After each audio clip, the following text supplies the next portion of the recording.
dad is. And I was like, that's correct. Are you guys ready for another act? Yeah! I said, are you guys ready for another act? Yeah! Then start clapping your hands. Start cheering. On the stage, it's Tom Owen. Let's go. Honestly, I couldn't give a fuck if you were ready or not. I'm here now. Thanks to Emmanuel. He's more competent than the leader of the opposition already, so that's great.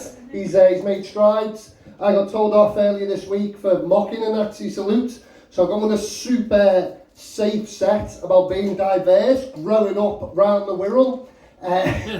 Super diverse room. So diverse is the Wirral, the local football team has to remove a banner from their stadium if they play on TV, and if you don't know what the nickname of the team is, don't look it up. So did someone go to whisper it then? Yeah. We'll keep that down. Yeah, exactly. So I wanted to become more diverse, and unlike Emmanuel, who went to South Africa, I joined the Navy at 19, and they sent me to Plymouth. Which is essentially like going to an EDL march that's drowned in Tipex. Not very diverse at all. I used to say to my nan a lot, you can't say that anymore, Nan. And persistence works. It works, I used to say, you can't say it anymore. And you know what, eventually she stopped living, which is great. As I said, I couldn't give a fuck whether you're ready or not for me to be here. I've got an abscess under my wisdom tooth this weekend. Has anyone had toothache before? Yeah. So have you ever wanted to rip all your teeth out while you've had toothache and replace them with those dentures that they screw in? Like dental Meccano. And if you don't know what Meccano is, it's for kids with ambition. It is unlike Lego, which is for adults on the spectrum.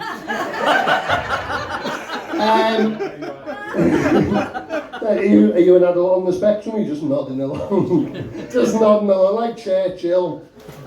Yeah, so is anyone here in marketing? Has anyone done marketing before here?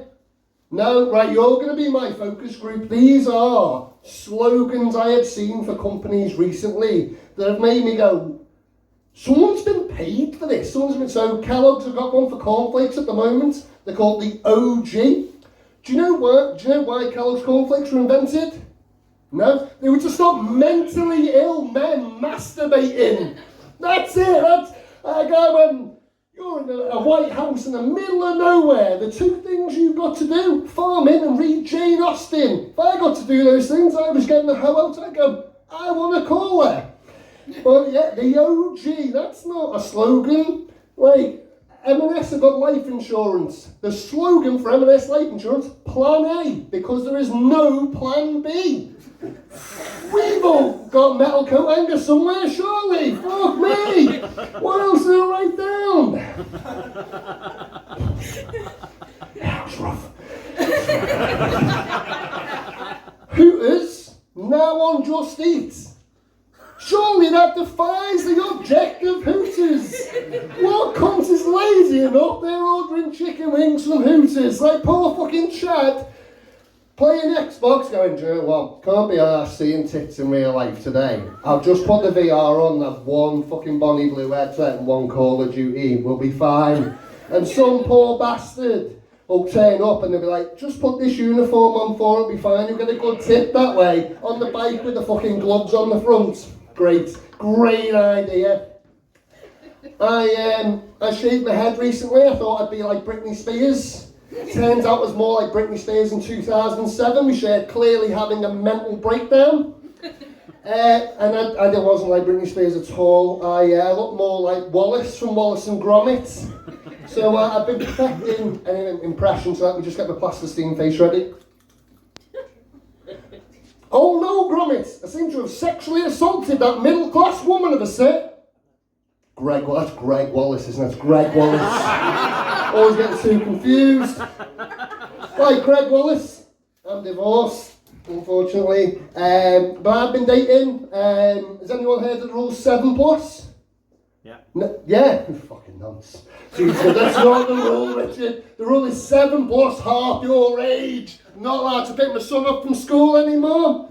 But, I have been dating, and I've been, as a man approaching his 40s, and the housing crisis doesn't exist just for humans. Spiders also now inhabit my nostrils, apparently.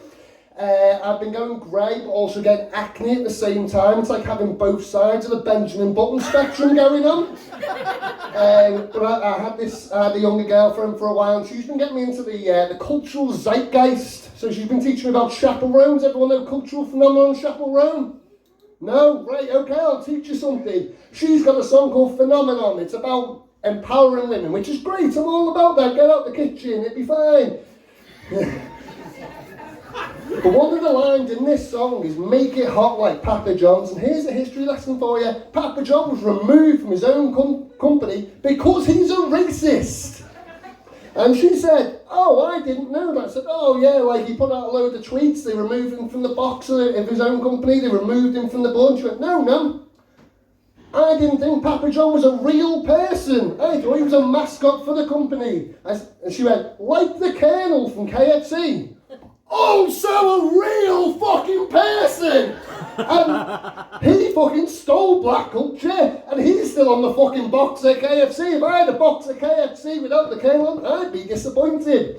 To be fair, this goes into my conspiracy theory of John Wayne Gacy and Ronald McDonald. But that's a different matter. Let's see what's the last thing I've got. Right, brilliant, jelly babies. I like food. And despite having an abscess, it's not stopped me this week. So jelly babies, right, every year put a gold star in the corner of their packets to celebrate VE Day. And I thought, what have jelly babies got to do with VE Day? And I fell down this Reddit rabbit hole when I wasn't looking at porn. And so apparently jelly babies started in 1864 in the Fry's factory in Burnley, when they're not just making the shit fucking Turkish delight things. And jelly babies were created because the mould, the guy wants to make jelly bears. They came out looking like infants, and he went, "Do you know what? I'm not going to call them jelly babies. I'm not going to do the obvious one. I'm going to call them unclaimed babies. I'm going to call them unclaimed babies." And for nearly 50 years, people ate these packs of unclaimed babies like they were a Greek titan devouring their own kids to stop them usurping them. And that happened until 1918. They changed the name until Peace Babies. And with Peace Babies, clearly an Austrian fella was a vegetarian, didn't like beef gelatin-based sweets. Because it all kicked off again about 20 years later. You were there. And to celebrate the reason jelly babies stopped production over World War II because we couldn't import beef gelatin. And after that, they came back and they're like, "Oh, we're going to celebrate, like, we can now make jelly babies again. Great. And I thought, what other snacks could we have that celebrate the end of, like, wars? Well, obviously not the end of wars, if I can still go on to this day. A few going on right now. But I thought we could have a squash, we could have the battered summer fruits. We could have a cheese-based dipping snack, Dairy Dunkirk. And we could sit there in the morning in our striped pyjamas, and we could all enjoy a bowl of cocoa concentration camps. I've been Tom Allen, you've been great. Give it up for the original Unclaimed Baby!